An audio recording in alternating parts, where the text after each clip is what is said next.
these scales going downward. Of course, this is an expansion of this idea. It's a wonderful kind of a compositional trick, which is that if you choose motives that are very, very simple, it becomes very easy to manipulate them and expand them, and also easy as a listener to recognize them. And so you can do all kinds of playful things with them. So in this case, just a very simple, longer descending scale has already a sort of wonderful and very accessible psychological connection to the opening. Now, that being said, 2 bars, forte, scales, going down to this forzando. Now, how should we phrase this? We could just start forte and just get louder. But for me, that's a little bit harsh. That's a little bit too direct, let's say. And it's also worth noting that in the second bar, the left hand joins.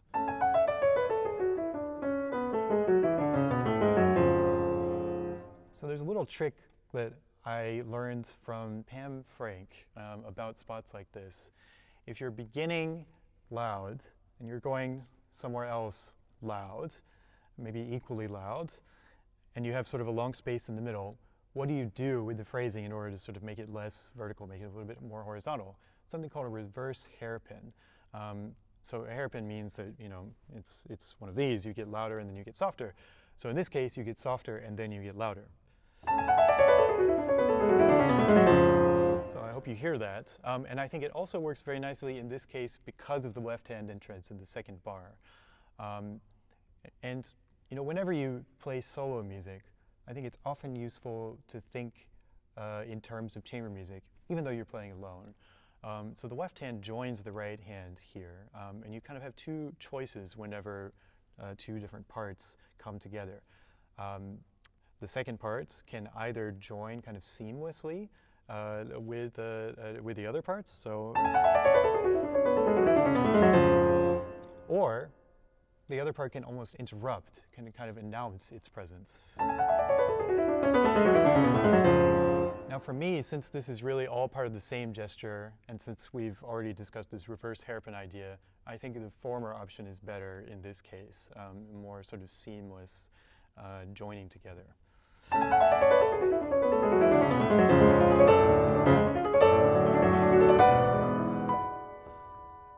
Now, this passage might be a little bit difficult for some people. It's certainly not so easy for me.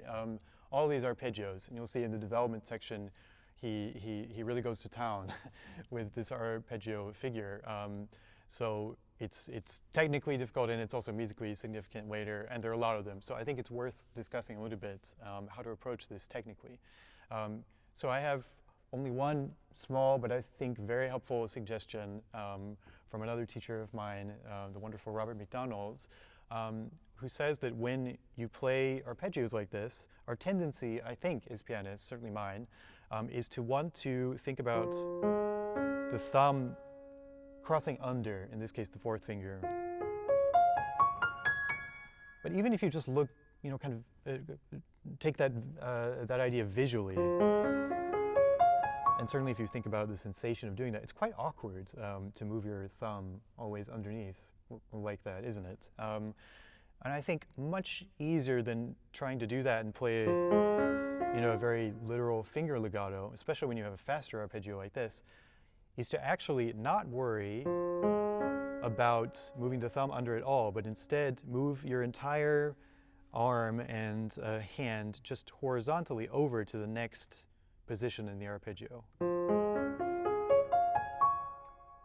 And that way you're not sort of awkwardly stretching your thumb or your hand or anything, and you're just kind of seamlessly moving your arm in the same direction as the arpeggio. So, well, I missed a note, but usually that's easier. So I think that'll be helpful, and also in the left hand. In this case, it's crossing the 4th finger over the thumb. It's reversed, but it's the same idea. So I think that could be quite helpful when you're thinking about how to work on these arpeggios. So I'll move on. A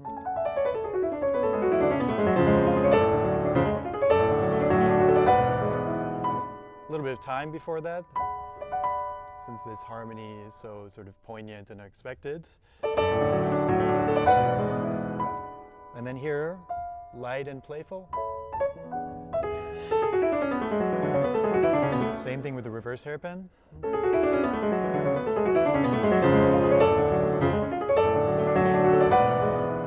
Reach.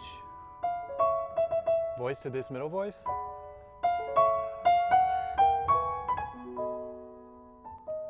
So a trick I learned from the great Chinese pianist Fu Song is that when you slow down or you do a rubato and you have a dotted rhythm, if the characteristic of that dotted rhythm is lively, sometimes it makes sense to retain, even in the slower tempo, the original quickness of that shorter note in the dotted rhythm. So in other words,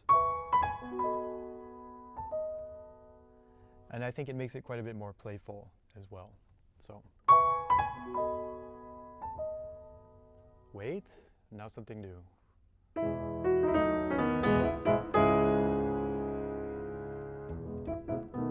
And what's great, this is one of my favorite moments in the piece, one of the most charming moments is this long C-sharp minor chord here, which at first maybe looks almost awkwardly long, but it's just so incredibly charming that, you know, there's this feeling of suspension on the chord. We wait, we don't know what's going to happen, and then suddenly this gesture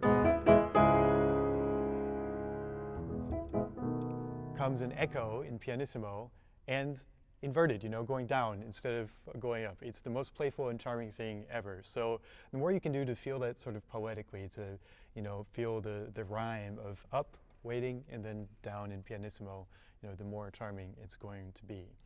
And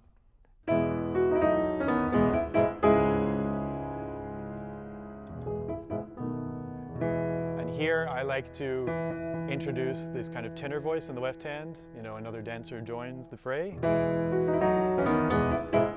This time it's a surprise, it's even higher. The other dancer returns in the left hand. And I think this is a rather, you know, elegant way to close the phrase. I do softer on this measure, but you could do it, you know, sort of in a more just sort of gentle tapering way, up to you. Now round 2 with this. And the left hand here, I should note, is quite hard, actually. It sounds really deceptively easy. It's so light, it's so playful, that, you know, you would almost not give it any thought, it would seem. But it's really quite tricky. And I think the secret here is to get a sort of circular motion going where, you know, your wrist is sort of at the lowest point, the lowest note. When you sort of rise up as you go through the figure, and then you kind of circle back around to the low notes. You don't want to actually make these giant circles like this when you really play it, but it might be useful when you're just learning the passage to get into that habit. You know, after you really sort of master that, then you can be quite playful with the left hand. And worth noting here, the left hand fills out the space that was left by that wonderful chord we talked about initially, that comes initially in the theme. So in that space, now we have these cha-cha, these left-hand figures.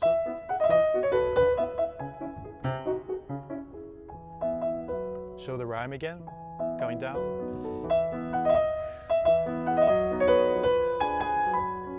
And then this is more expressive, this is new, this has not come before. So I think molto espressivo there. Now show the sequence, less. And pretend as though you're going to close out the phrase completely. But instead,